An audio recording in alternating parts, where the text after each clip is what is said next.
Hello and welcome to the McDonald's Hendricks County Sports Show on audiosportsonline.net. Upcoming on this episode, we'll speak to head coach Steve Lynch of the Brownsburg Bulldogs, and we'll also take a look around at other Hendricks County sports and high school sports that are now in season. Right now at your Brownsburg's McDonald's, try these tasty holiday treats during the month of December. Peppermint Mocha, a milder blend of espresso, steamed milk, peppermint, and dark chocolate syrup, topped with whipped cream and chocolate drizzle. Available for a limited time, medium only $2.99. The McRib is back, a hot sandwich that has a balanced blend of caramelized bread, seasoned pork, McDonald's signature McRib sauce, sweet, smoky, tangy Western barbecue-style sauce, dill pickles, and a mild, fresh slivered onions, now only $2.79. Both are available at your two Brownsburg McDonald's on Main Street next to March, just off Interstate 74.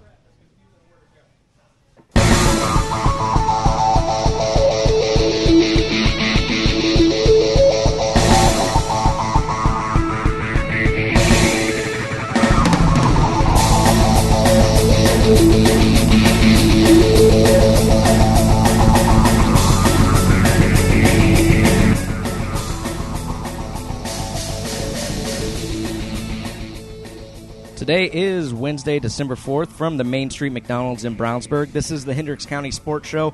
I am your host, J.P. Sinclair, and I'm joined by Coach Steve Lynch in his first year at Brownsburg. How are you doing today, Coach? Great. Thanks for having us, and happy to be here. Well, Coach, let's get right into it. You have a very impressive resume. You've coached at both the high school and the collegiate level, but most recently you were over in Mount Vernon where you compiled a very impressive 103.52 mark there, even leading the Marauders to their first regional championship since 1991. How are you finding it here in the Brownsburg community?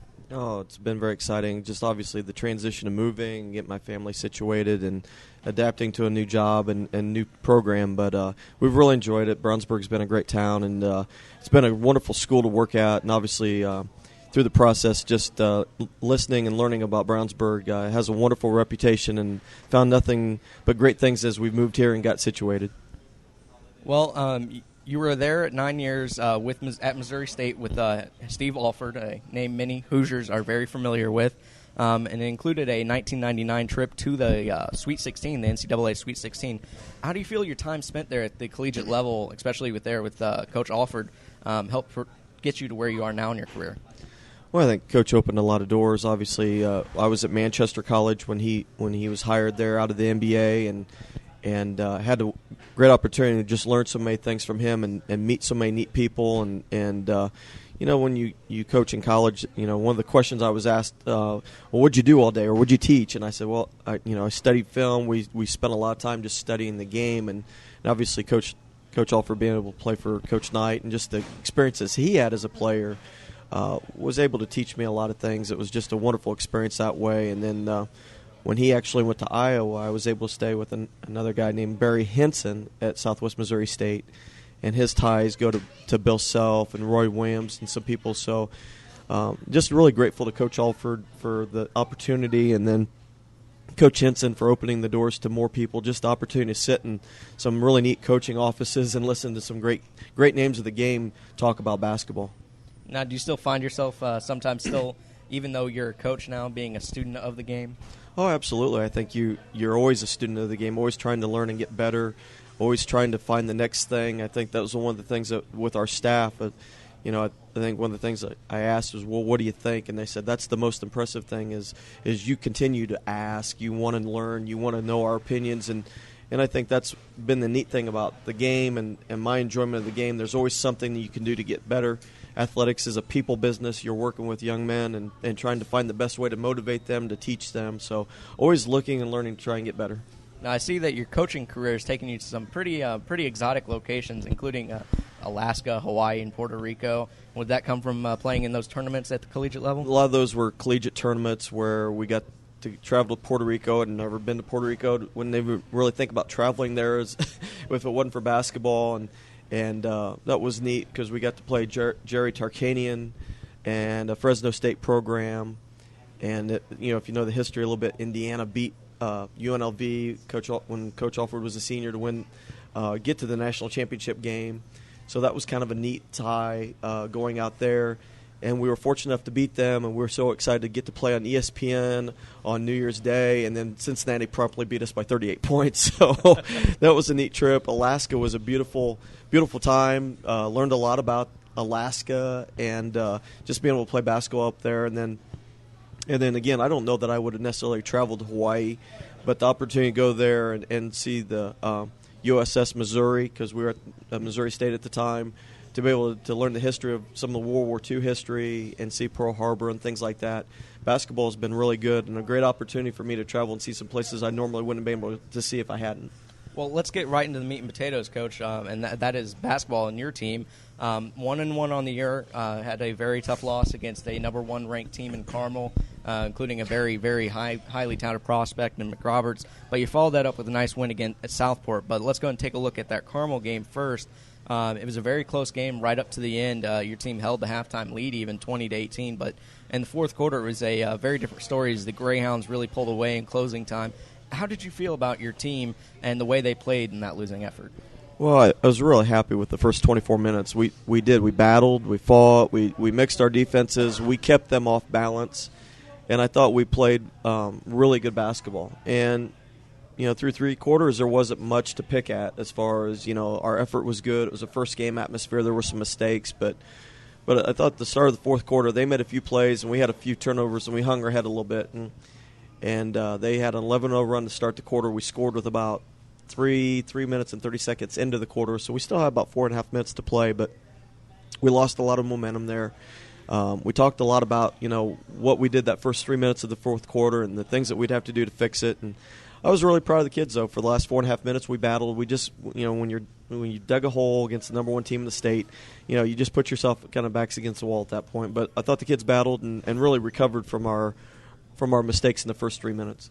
One of the big things coming out of that game was Carmel got to the free throw line, and a lot. They shot 26 free throws in that game, while your team only got to the line 6 times. Was that a point of emphasis coming out of that game? Was trying to win the free throw differential, particularly in the Southport game? No, I really was pleased at that point at the beginning of the fourth quarter. I think they were 3 for 5 at the line. And so, again, through 24 minutes, we had played really good basketball. We had played without fouling. And I thought we made some mistakes. I don't know that we panicked, but I did think we got really antsy. We shot quick shots. We just were very impatient defensively. And we were only down 2, 4, 6 points there during that stretch. But we really multiplied our mistakes, I thought, just by being very impatient. And again, it's hard to say that we panicked, but I thought we committed some really bad fouls at the beginning of the fourth quarter. And then we probably fouled 14 times late trying to extend the game. The team committed 22 fouls in the Carmel game, like we talked about. Did you try and change up anything in practice to work on defending without fouling, something you did so well against Southport? No, the guys did a great job. The kids deserve all the credit there. We play a lot of zone defense, and we changed to man-to-man, and I thought our kids did a phenomenal job with the amount of practice time we've had of just really executing. We really talked about, hey, they're in the bonus. We've got to be smart. We've got to give great effort and get stops, but we can't foul and put them on the line. And so the kids deserve a ton of credit for that. I mean, it was very easy. A lot of times I wish it was always that easy, but we really kept talking to them. We talked about the things of just being mentally focused, but the kids deserve all the credit for being able to defend at such a high level without fouling in the Southport game. I'm glad you brought up the zone, because that's something that hasn't been in a couple of years past, but you are working a little bit with the 2-3 zone and working on switching that back and forth with man-to-man. How do you think the kids have responded implementing that kind of defensive system into the games?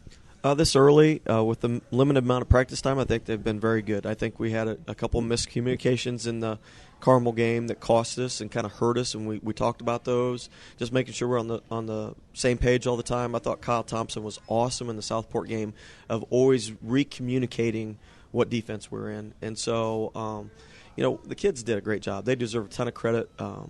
You don't want to overemphasize it, but 3 coaches in 3 years, that's a lot of change for the kids. I think kids always adapt quickly, but we're trying to be patient, trying to emphasize what we want. I'm not sure that we execute anything great, but I think we eagerly get into whatever we're trying to do, and they deserve a lot of credit for that.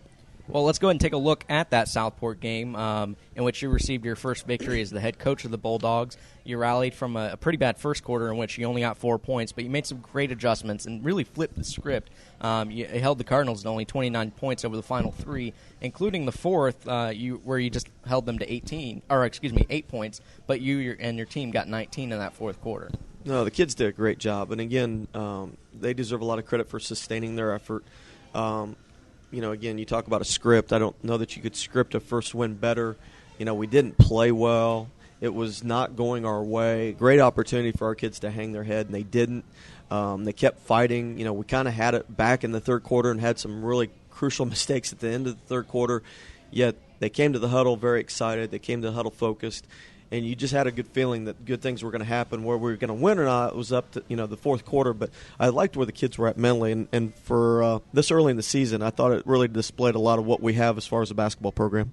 Well, junior Darian Ringo, Travis Lucas, and Tyler Houston really sparked that comeback, and you talked about that particularly on the defensive end. How impressed were you to see that? Well, I thought our interior defense was great. I thought Kyle Thompson and Dalton Vachon, Jordash Mavunga really gave us a great presence inside. The Brunk kid, who's 6'10", already has college offers as a sophomore, was a load. I thought those interior guys did a great job. And then I thought the guards, as the game went along, I didn't think our perimeter defense was great early, but I thought in that fourth quarter, and I think that's what you're alluding to, is our perimeter defense was outstanding. They really rotated. They contained the basketball. They did not foul, which guards have a tendency to do in those situations. And we were just very patient, where I talked about in the Carmel game, we were impatient. We wouldn't just dig in and guard. We really dug our heels in and just really guarded for long possessions. Southport didn't make us guard for a long period of time, but I thought our kids were very determined that, hey, we'll guard as long as we have to. And I really liked the way they finished the game. Coming out of that halftime in that Southport game, what did you say to the guys to try and get them to rally there in the second half? Well, I think the one thing was we couldn't play much worse in the first quarter, and we kind of wanted to get that, hey, put that away. It's done. It's gone. We can't fix it. The second quarter, we did have some momentum going into the locker room where we had played pretty well in the second quarter. So we tried to focus on the positives that happened in the second quarter. We had to reemphasize again, I thought Southport was very athletic, so we were going to have to control the basketball, get on the glass. And I thought, again, the guards you talked about did a great job containing their perimeter guards, the drivers they had. We kept the ball in front of us, and I thought that was a big key in the third and fourth quarters. Junior KJ Walton has really had two very impressive games, but he really broke out against Southport. He scored 31 points in the win, averaging 24 points now after those two games thus far. But would you like to see a little bit more of a balanced offense going forward? Oh, I think you'd like to, but given the circumstances and the way the game played out, KJ had the hot hand. We got him the basketball. He had opportunities. What I was kind of excited about in the locker room was, he had one rebound in the Carmel game, and I think he ended up with 5 or 6 rebounds. And I said, hey, nice job tonight. Really proud of your effort. He goes, hey, I'm happy I got 5 or 6 rebounds, because I kind of challenged him to get one more rebound than the dead man in Brownsburg Cemetery. So the fact that he went out and got 5 or 6 rebounds was a good thing. And so just really happy that, again, I think we got great contributions. Darian got a lot of rebounds. Trevor Lucas does a great job on the glass. Our guards really helped our big guys get to the backboard and control the game from a backboard standpoint. I'm glad you brought up Darian, because Ringo did not really have a shot going in this one, but he did find other ways to contribute. He did grab 7 rebounds and also dished out 5 assists. How impressed were you with his ability to still help the team in that win despite the lack of scoring? I have to give the kids a lot of credit. I have a critical eye. I'm not very happy where we're at. I understand it's early in the season, but the feedback I keep getting from everybody is how much better our players look, how much they've improved, how much they've matured, and I think Darian kind of epitomizes that. It wasn't going his way. He had some bad turnovers in the first quarter, but I thought he kept playing. I thought he kind of worked himself into it, and I thought he was a major factor in the win just by the way he defended and rebounded and really kind of dispersed the basketball on offense. Well, I know coming into the season that you wanted this team to play at a high level and really play great team basketball and play with that high energy. How do you think your team is doing? I know it's early, but do you think they're doing very good early to try and meet those expectations? Absolutely, absolutely. The kids have been great. They've listened, they've tried, they've done things with a lot of enthusiasm and energy, and those are the things we've asked. I think we just have to say we're early season form in a lot of areas, and we hope to clean a lot of the execution and the mistakes up as the season goes along. We get more experience together. The coaches figure out better situations to put the players in. The players figure out when, where, and how to do the things we're asking them. But very pleased with the effort and energy. We won the game Saturday night on effort and energy. We got ourselves in position to be in the game or have a lead going in the fourth quarter against Carmel with effort and energy. So very happy with the kids and the way they've played. Well, you talked about earlier, prior to the season, that some of the strengths you saw in this team was their size and athleticism, but the weaknesses were really the lack of program cohesiveness and experience. Having as you talked about earlier, so many different coaches over so many different years. What do you expect to do to try and change that mentality? Well, I think obviously just keep reinforcing the same message, how we want to play, and then reinforce the positives, point out the negatives, applaud the good plays, and coach up the bad plays. And I think the kids have been great. Again, they've listened. We're again, I find that our coaching staff is saying very positive things about a lot of guys, which means they're buying in. Again, the coaching situation is what it is. Coach Kendrick was here a long time and had great success. Coach Nora, I got to spend the majority of my younger years coaching in college. That's a young coach's dream to be able to do that. So it's hard to blame him for that. The situation is what it is, but the kids have done a great job, and I think they move on quicker than the adults do. So I don't really allow them to use that as an excuse, but I would just say, given the circumstances, I'm very pleased. They've bought in. They're working awfully hard, and that's all we can ask. Well, let's go and take a look ahead. You do have Fishers. They're 0-2 already on the year. What do you expect from a conference foe like the Tigers upcoming this Friday? Well, they're going to be very good. I don't think the record, when they lose a tough, hard-fought game to the school rival there, Hamilton Southeastern, right there, they're all Fisher kids. And then you play Pike, who's one of the premier programs in the state. The schedule's not very easy for them. So I think they've played some pretty good basketball. They've been on the tough side of some very close losses.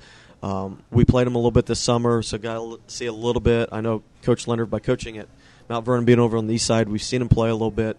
They're going to be ready to go. They're going to be very athletic. They're going to give us problems in terms of pace of play. We're going to have to make sure we're just very disciplined on Friday night. Well, you've with Fishers coming in town, you've yet to really play a road game. How important is it to continue to defend the home court, particularly in the early portion of the schedule before you guys hit the road?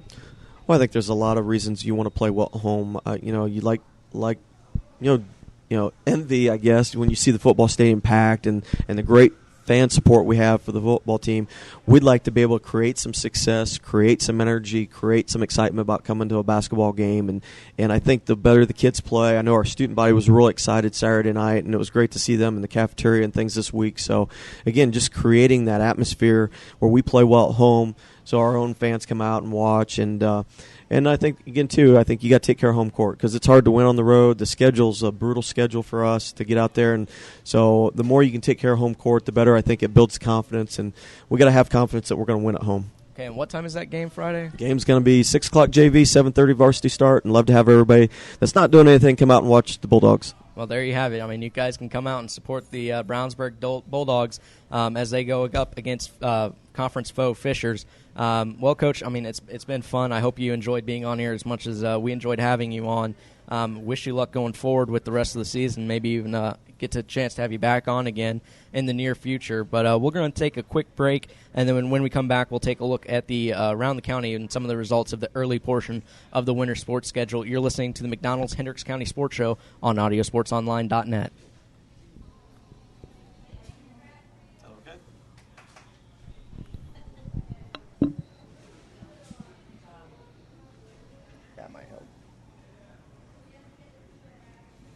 Okay for you? Yep. Fantastic. Thank you so much. Yep. I really appreciate you coming on. No problem. Now, will you be here, they said, every other Wednesday? So yes. You'll be here?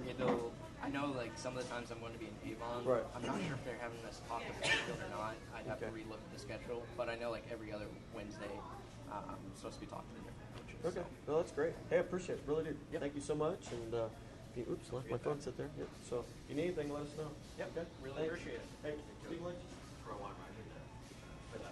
That's all right. You doing okay? Yeah, doing well. Appreciate it. Appreciate everything.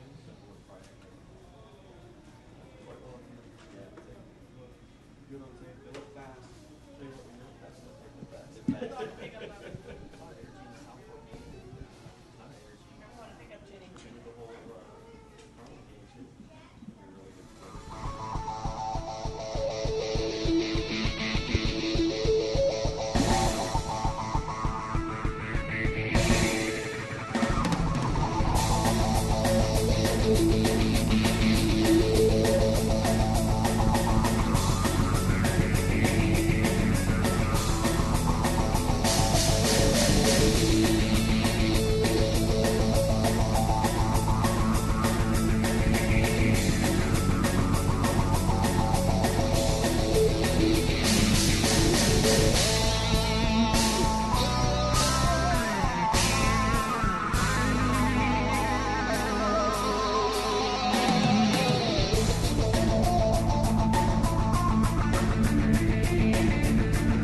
Welcome back. This is the McDonald's Hendricks County Sports Show on audiosportsonline.net. I'm JP Sinclair, and I'm glad you can join us. I'm joined now by Troy Weimer, the voice of the Bulldogs. Hey, how you doing, JP? Nice to thanks for having me tonight. It's good to be here, and I enjoyed sat in a little bit there off to the side and listened to Coach Lentz and his comments. And one thing I will guarantee you from watching from the radio booth and so forth, so on, I know you probably feel the same way. Brownsburg's got a coach with a lot of energy. He's very intense, very intent on success.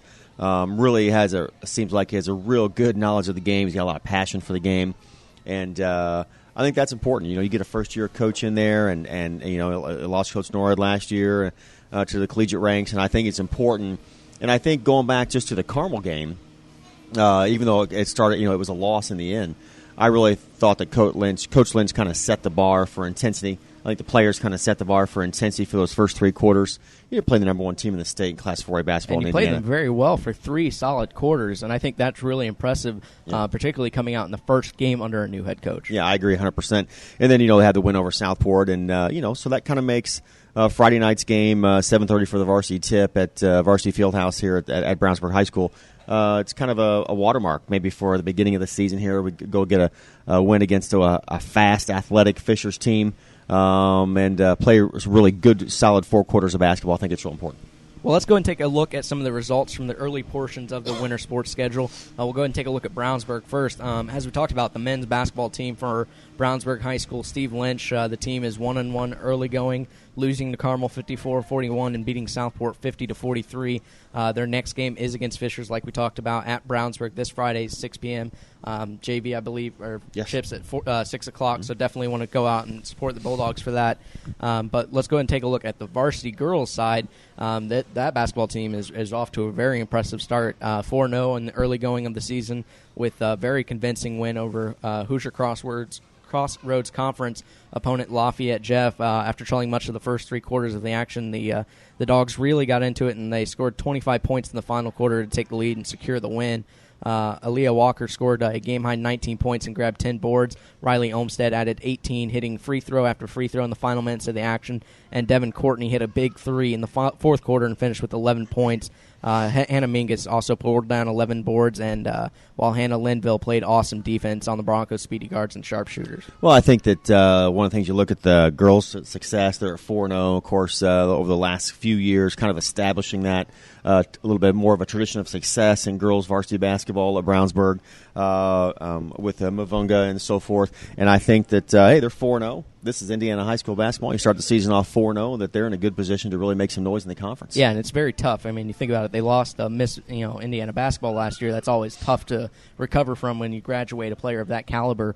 But they really haven't seemed to miss a beat. No, they really haven't, and I think that's a testament to coaching, and it's a testament again to kind of building that off that tradition that kind of started off with Mavunga and having an Indiana Miss basketball and so forth on the team. And that's you go back a ways. Brownsburg kind of has that tradition of success in girls basketball and so forth, and a previous Miss basketball in Indiana, I believe. But you build off this 4-0 start, make some noise in the conference, and see where they go from there. Well, they are playing tonight. Hamilton Southeastern game was tonight. Might have probably already finished up, actually. But that was currently going on at the Varsity Fieldhouse tonight. So definitely keep an eye out for the results of that one. The high school wrestling team won the Edgewood Invitational the past weekend. The team went 5-0 on the day. Zach Rumschlag went undefeated in the heavyweight division. So a very impressive victory for the Bulldogs wrestling team, getting their season off on the right foot. In swimming and diving, Brownsburg defeated Cascade and Mooresville 135 to 100, 149. So a very impressive early going, really, in all the sports, especially winter sports for Brownsburg. Well, I remember having this discussion during football season with the superintendent and the athletic director of Brownsburg, and talking about the first thing we talked about was the move to 6A sports. So what's that mean for Brownsburg when it comes to football? And, one of 32 schools in the state to move into the 6A classification in high school football. And it means a lot. It means a lot. It increases kind of expectations on the quality of the program that you have. It increases the attractiveness or the maybe the type of coaching that you attract. I think we see that with Coach Lynch coming in after Coach Norad leaving, and that's gonna even though there's not 6 classes in every sport, just that raising the bar and how people look at Brownsburg high school athletics, I think, is going to make a big difference across all the sports, both girls and boys, through the whole program. Yeah, I mean, I personally have seen that before, in college. University of Annapolis, once one sport started succeeding, it seemed like it just trickled down to the other sports where they all almost kind of peaked at the same time, if you will. And I think Brownsburg's obviously doing something right there in the athletic department. I think Steve Lynch was a very great hire and definitely a coach that can be there for a solid while. In other news from the Brownsburg season, men's soccer, Jack Griffith was honored for his season, being announced as a ISCA Boys All-Star first team member. So definitely a big congrats to Jack. That's a very nice honor to have. It is, and there you go back to it's sort of that new kind of tradition of excellence. And Brownsburg's always been a very athletically proud institution as far as secondary education and high school goes in Indiana. But soccer program, we've seen boys and girls soccer program both grow, I think, exponentially probably the last 4 or 5 years. And to have a program like that, you can even dig deep in the weeds and look at the rugby team, which is a club level team and not AA sport here in Indiana yet, but to go on and play in a national championship tournament and so forth. A couple of years ago, I think it was. Athletics, the size of the school has a lot to do with that, and I think just the draw. And at the end of the day, it starts with the quality of education. Fantastic school system, fantastic high school, great quality of education, and that draws people to the community, which draws young athletes to the school system and into Brownsburg athletics. Well, before we go ahead and take a look at Plainfield, I do want to ask you. You have the opportunity to call the play-by-play for both the men's basketball games. Was there anything in particular that stood out for you, particularly watching those 2 games? I know we talked to Coach Lynch about a lot. But was there anything you saw in mind? Well, it's kind of what I start off with. That's intensity. And I think that so much energy in the guard play. I thought Kyle Thompson was really good defensively inside. I felt like he could be a little bit better in the post play offensively and kind of work on that facet of his game a little bit and really give a presence, a real presence, both an offensive and defensive threat in there. Both, like I said, the guard play was well. I felt like that they were played with a lot of passion, and they weren't interested in losing that game to Carmel. In the first game, they just had no interest in losing, and that was really evident through really more than 3 quarters, probably about 3 1/3 quarters, really evident. They didn't lose that passion or lose that intensity towards the end of the game. Carmel just outplayed them in the last part of the fourth quarter. And Carmel did fundamentals. They hit their foul shots. I was impressed with their defensive effort and their defensive intensity against Carmel and Southport both. But in the first part of the Carmel game, they're creating all kinds of turnovers. That's not in Carmel's DNA, to turn the ball over a lot and make those kind of passes. They kind of took McRoberts out of the game. He had 6 turnovers. Absolutely. They kind of took McRoberts out of the game in the first half, and then he kind of got it a little bit more into his groove. But it was never really a dramatic factor in the game whatsoever. Yeah, he had the one dunk in the first quarter, and I think from there it didn't have much. No. Besides, no, he did not. Yeah, I mean, just was almost held quiet. Yeah, and they fouled the guard, the 2 guard. They're fouling the 2 guard. I think Bruns was his name. But he comes up and, one point in time made like 11 free throws in a row. He was, I think, 14 of 16 from the line, ended with 20 plus in the game.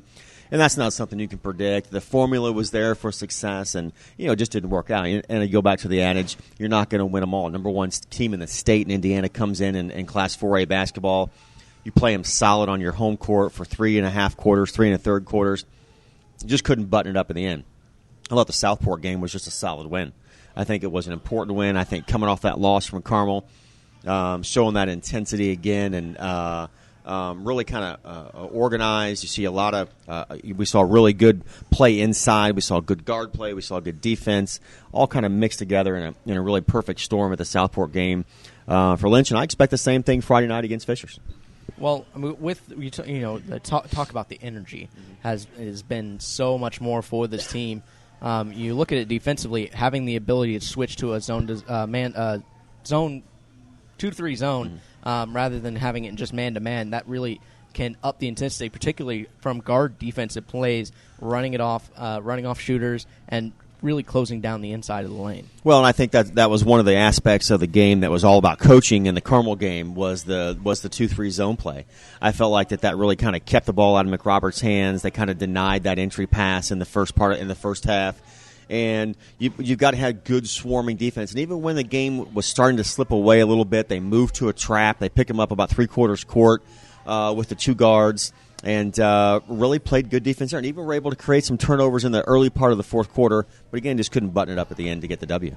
Well, we did talk to Coach about the lack of spread scoring, if you will. It's really been KJ Walton having the green light, and he's been able to contribute a lot, particularly on the offensive end. Would you like to see more scoring? Do you think that's something that will come after this team slowly works their way into getting to know each other on the floor again? I absolutely, and I think you touch on that when you talk about the big man play. This team really needs to be able to get the ball in the post, and all that's going to do is make the guard play better. It's going to make the guard shooting better. You get that inside presence. You can play a little bit of inside-out game. And again, we're not reinventing the wheel. We're not inventing the wheel here. This is how they've been playing basketball. Standard basketball. That's right, since they were hanging peach baskets on the wall.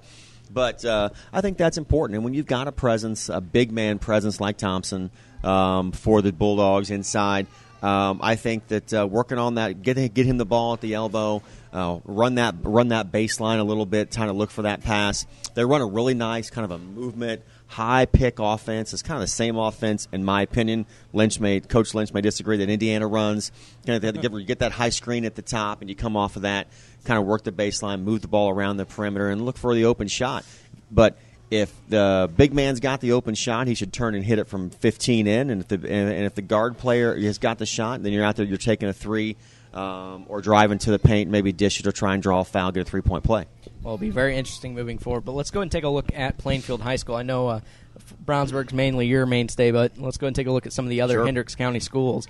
Plainfield in boys basketball, the Plainfield Quakers dropped their first game of the season last Friday to State Route 267 rivals in Avon, 48-72. Plainfield had 3 players in double figures, led by senior Bobby Jensen, who scored 14. Freshman Nathan Mills was very particularly impressive to me. I had the play-by-play call for that one. He scored 12 points and grabbed 5 rebounds, and when you're a freshman playing varsity, I think those are very, very solid numbers. They are, and this is a big win for Avon. And Plainfield's not the team they probably were, but these guys won the state championship in their class a couple of years ago. Avon loses their big man and playing college basketball now up at Notre Dame, and I think that it wasn't just a victory. This wasn't a 10 or an 8-point win. This is a blowout, and I think that was a big win for Avon. It kind of sets the stage for them moving forward into Friday night's game. Yeah, they will be back in action Friday at home against Whiteland. That'll be December 6th at 8 p.m. Whiteland comes into that game 1-1 on the year. The girls' team is now 2-1 on the year, having gotten wins over Danville and Southport, but they did drop their last game 51-80 to undefeated Rushville. Their next game is away at Terre Haute South Vigo on December 14th, so they'll be off for a little bit and hopefully can try and get together and work on some things in practice to try and continue on the stretch that they're on. In wrestling for the Quakers, they were in action at the Super 6 meet on November 23rd down at Mooresville, where they defeated Cascade 43-27. They lost to Mooresville 37-30, defeated Washington 66-12, and Greencastle 56-18, and then Tri-West 51-27. So they were very impressive there at that Super 6 meet. They will replay Cascade in Clayton on December 11th. So once again, Plainfield is kind of, besides that men's basketball, their winter sports is looking very solid through the early portion of the year, including swimming and diving, who did win against Greenwood with a score of 223. Well, and Plainfield's one of those schools, too. You talk about athletic programs, and we're sitting here talking about every sport that they have, at least seasonal sport right now. Plainfield's going to be a school that is not in the same class as far as classification as Avon and Brownsburg, but eventually that school is going to be there. It's a growing community. It's the smaller high school of the Big Three, if you will, in Hendricks County. Fantastic facilities, which is a huge key to success right now, whether it's at the collegiate level or the high school level, whether people like it or not. It's just a fact of life, and I think that we should be proud of all of Avon and Brownsburg and Plainfield and even Tri-West and Cascade and all the institutions, Danville, all of them in Hendricks County have a real rich kind of history of successful athletics, and I think we're seeing all of them kind of build and kind of raise their game exponentially over the years here. And I think it's a really exciting time. Look ahead the next 4 or 5, even out to 10 years for high school athletic sports in Hendricks County. Yeah, you talked about it. With Plainfield growing as way they are, it won't be long before we'll see even more matchups instead of just non-conference possibly. Moving up in classification, as we've seen now with football moving that up in the IHSA. You look at a team like Cathedral, just won another state title, and they had just moved up a class. What's that going to mean for them in the long run? Ritter, same situation. Yep. Ritter's just dominating that classification of football in 2A. And so they're going to be moving up, if not next year, eventually. And I think it's just a really exciting time for high school athletics in Indiana. We've seen this huge resurgence. I know it's not football season now, but something that we talked about during football season over and over again during the broadcast is this huge surge, not even a resurgence because it was never there before, surge of success in high school football in Indiana. And I even saw something on Peegs where they were talking about that Indiana has become like the number 3 place in the nation outside of the Pennsylvania, Ohio, and Texas areas to recruit for high school football. And I think that's really exciting. Well, I particularly love this time of year when you get into high school basketball. Everyone loves Indiana high school basketball. It's part of the glory of it, if you will. Most Hoosiers have seen the movie Hoosiers, and for good reason. And it's always been a great staple here in Indiana. But you also look at the fact that you get this time of the year, and the teams that are hitting the floor, and you, like you just talked about, the recruiting ability of a team like Indiana, not just in football, but in basketball. You see so many players in the NBA that have come out from the Indiana area, and that just continues to grow. Even Brownsburg's own Golden Son, Gordon Hayward, who the Pacers play tonight. So I think that's always a great thing to go out and support your local high school, because you never know which one of those guys you might see playing in the pro rankings in the near future. Well, it's one of those things. Let's talk about Steve Alford real quick. Coach Lynch spent a lot of time with him at Missouri State. Of course, he's the head coach of UCLA now. I just saw something today where Coach Alford said that he'd be very interested in getting with Coach Crean at Indiana and playing a home-and-home or a series of games with Indiana. And that's very beneficial to Steve Alford, coming to Indiana and playing and having the UCLA scene here, if not at Assembly Hall on a bigger stage. That's good for recruiting. And people want to come into this area. They've always wanted to come into this area for basketball, all the way back to Oscar Robinson and George McGinnis and all of those folks in the Indianapolis system for high school basketball. But now they want to come for more sports than just that. Baseball, we've seen a big surge in high school athletes in baseball going to the majors from Brownsburg and from Central Indiana as well. Yeah, I was looking at some of the news articles and just looking at some of the signings, with that being the season for signings in baseball, and it just continued to amaze me with some of the names of programs that some of the ball players locally were going to, and I think that's definitely a great thing. Yeah, I agree 100%. Well, let's lastly take a look at Avon High School. The boys basketball team was, as we talked about, in action and got the win over Plainfield 72-48. 4 players scored in double figures, including Brandon Peters, Logan White, Connor Funkhauser, and lastly, the player that I was impressed with was Jack McHugh, who hit 3 3-pointers and looked very effective coming off screens for Avon. And I'll tell you what, he was really impressive coming off the high screens. Was just able to get open and had a very quick shot and was able to get it to go. Yeah, that's a big game they've got against Danville coming up at home Friday this next Friday, or coming up Friday at 7:30. They're at Avon. I don't believe Danville's not in the same class, I don't think, when it comes to basketball. So. But that's a nice rivalry, non-conference game there for the Orioles, and it goes back to. That building of the athletic programs here. Avon, very well coached team. I did the last season. I had the kind of privilege. I'm sorry, 2 seasons ago, I had the privilege of doing the HSE Hamilton Southeastern Avon game up at Hamilton Southeastern. You've got 3 or 4. You got 3 high-level Division I recruits on the court at the same time. At that game, it was a great basketball game, a great environment up in Fishers at HSE, and that's Hoosier Crossroads Conference athletics right now. And we're going to see some shuffling with the football conference next year with the 6A, and probably going to lose those Lafayette schools and so forth. But the conference is going to be even stronger because of that restructuring, and then in the basketball, you're hard pressed to find probably a more entertaining conference for basketball in the state. Well, one of the things I was really impressed with Avon was just the number of different players that can get it done for them. They do have a very, I believe McHugh was either a sophomore or junior, but Funkhauser was their leading scorer last year, was like their second highest.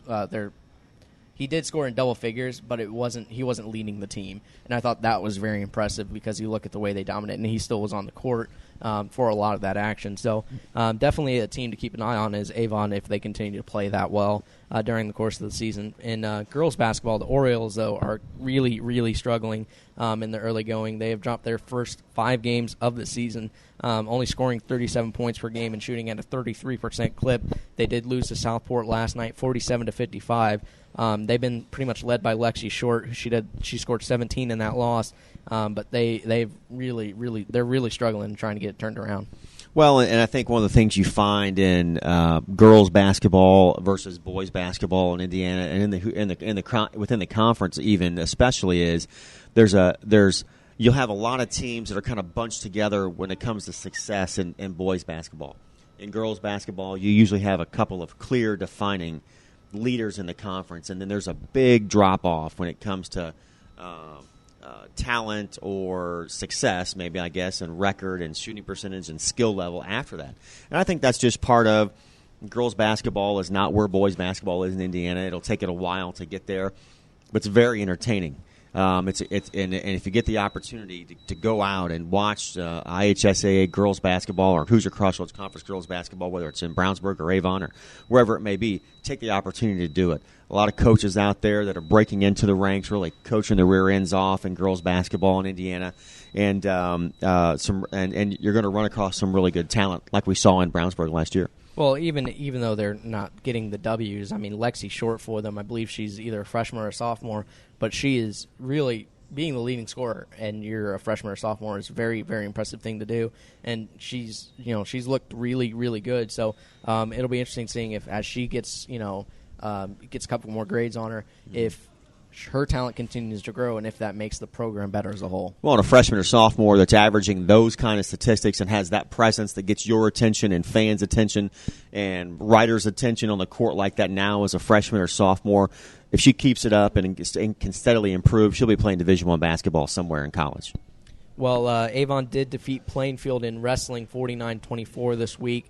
In other news for Avon, and I was very impressed with some of the accolades that Avon was getting in some of the other sports. Jordan Klein and Noah Zoringer were named ISCA Boys All-Stars, as well as we talked about for Brownsburg earlier and Jack, but for their play in soccer this season. And then also Malika Abramson scored third at the Nike Cross Nationals Midwest Regional on November 2nd, so she'll advance to the Nike Cross Nationals in Portland, Oregon. That'll be on December 7th, so we definitely want to wish her the best in that endeavor, going for on a national stage representing her school in Avon. Absolutely, and that's one of those things, again, that more accolades, more awards being won there, more notice being given to Avon, another school in the Hoosier Crossroads Conference. Well, those are the three schools I want to talk about. Was there anything else you want to talk about? No, I just looking forward to this game Friday night. The tip-off at 6 o'clock for the JV game, and we'll be at 7:30 tip for varsity at Varsity Fieldhouse. And I would like to kind of reiterate what Coach Lynch said about the crowd. That I'll be real frank. I think we can do a little bit better. Get people out to the game. This is an important conference game. It's an important game for this program to build on for the year, and for Coach Lynch to build on for the year. I think you'll appreciate the intensity. It's fun. Food's not that expensive, and so forth. And I think you'll enjoy watching the students and just the interaction.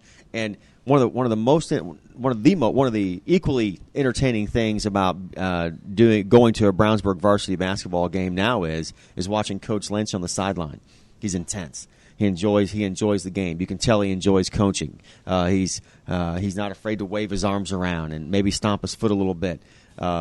Really, he's out there coaching the game from buzzer to buzzer. And I think people will appreciate it. And we want to see everybody out there Friday night at 7:30. Yeah, and of course, if you can't make it out, you can always catch the game on audiosportsonline.net. I believe you and Chris will have the call for the game. Yeah, myself and Chris Worley, and I assume that game will probably be on XRB, I believe, also. And you can also listen to the game or watch the game, actually, on Audio Sports Online. Yeah, so you can always watch, even if you missed the Carmel game or the Southport game, you can check that out, also archived on audiosportsonline.net. So, lots of different options. If you can go to the game, because it's always a great atmosphere for Indiana high school basketball. But that'll just about do it for the show. It's been fun. At least I only hope to keep getting better. This is my first time doing it. So the McDonald's Hendricks County Sports Show was written by me, J.P. Sinclair, and produced and distributed by audiosportsonline.net. Some of the music provided for tonight's show was from Mevio's Music Alley. You can check that out at music.mevio.com. And, of course, we want to say thank you to McDonald's and with what they got going on, particularly right here at Brownsburg's McDonald's. You can try tasty holiday treats during the month of December, including the peppermint mocha, a milder blend of espresso, steamed milk, peppermint, and dark chocolate syrup topped with whipped cream and chocolate drizzle, available for a limited time. Medium is only $2.99. I might have to get one of those before we head out. That's a good idea. And then, of course, the McRib is back. Yes, it is. You haven't heard about that. This is almost like a festive occasion in Indiana when McRib returns. Whenever the McRib comes back to McDonald's, my wife hates it because I want to eat at McDonald's almost every other night. There you go. I know it's not going to be around forever, so I want to go and get it as much as I can. Get plenty of napkins. Yeah, exactly. Mm-hmm. But it's a hot sandwich that is a balanced blend of caramelized bread, seasoned pork, McDonald's signature McRib sauce, a sweet, smoky, tangy Western barbecue style sauce that makes you want to lick your lips when you're done. And your fingers and all that yeah. stuff. Yeah. And mild, fresh, slivered onions, now only $2.79.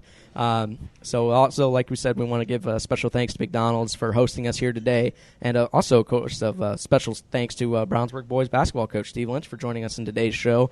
Our next show will be next Wednesday, and it'll be December 7th at the Avon 267 McDonald's location. Would love to see you come out there for the show. You can send any feedback if you have any questions or comments or anything you'd like to hear talked about on the show. You can always send those to me. My email address is jp.sinclair1988 at gmail.com, and you can also follow me on Twitter at Sinclair JP, SINCLAIR JP.